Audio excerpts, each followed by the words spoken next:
Maharashtra cricketer એસોસિએશને મુંબઈના વાનખેડે સ્ટેડિયમમાં રોહિત શર્માના નામ પર સ્ટેન્ડ બનાવ્યો છે, ત્યારે ગુજરાતમાં રવિન્દ્ર જાડેજાના નામે પર સ્ટેન્ડ બનાવવામાં આવે તેવી માંગ ઉઠી છે। ક્રિકેટર રવિન્દ્ર જાડેજાએ બહેનને સૌરાષ્ટ્ર ક્રિકેટ એસોસિએશનને સ્ટેડિયમમાં રવિન્દ્ર જાડેજાના નામે સ્ટેન્ડ બનાવવામાં માંગ ઉઠી છે। ક્રિકેટ જગતમાં ઓલરાઉન્ડરની સૂચના લાંબા સમય સુધી પહેલા કર્મે રહેવાનો રેકોર્ડ પણ જાડેજાના નામે છે, તો પુજારા અને સલીમ દુરાના નામે પણ એસસીએ સ્ટેડિયમ સ્ટેન્ડ બનાવવાનું જોઈએ।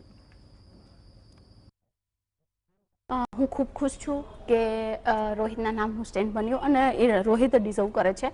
ભારત ક્રિકેટને એને ઘણું બધું આપ્યું છે અને ચોક્કસપણે એનું યોગદાન ખૂબ છે। આવી જ રીતે હું એમ ઈચ્છું છું કે જેમ ત્યાં મુંબઈમાં એમને આટલું માન સન્માન મળ્યું, ત્યારે ગુજરાતમાં આવા ઘણા પ્લેયરો છે। પછી આપણે સલીમ દુરાનીજીની વાત કરીએ, પુજારાની વાત કરીએ, રવિન્દ્રની વાત કરીએ, ત્યાં 1151 દિવસથી વધારે રવિન્દ્રએ પોતાનું એક નંબર 1 ઓલરાઉન્ડરનું જે ટેગ છે હજી સુધી જાળવી રાખ્યું છે અને હું આશા કરું કે હજી પણ 50 મહિનાઓ કરતાં પણ વધારે જાય અને એ જાળવી રાખે। તો આવા જ્યારે ખૂબ સારા પ્લેયરો કે ગૌરવના ગુજરાતને ગૌરવ અપાવનારા છે, સૌરાષ્ટ્રનું નામ વધારનારા છે, ત્યારે તેમના માન માટે પણ ગુજરાત ગવર્મેન્ટે કંઈક કરવું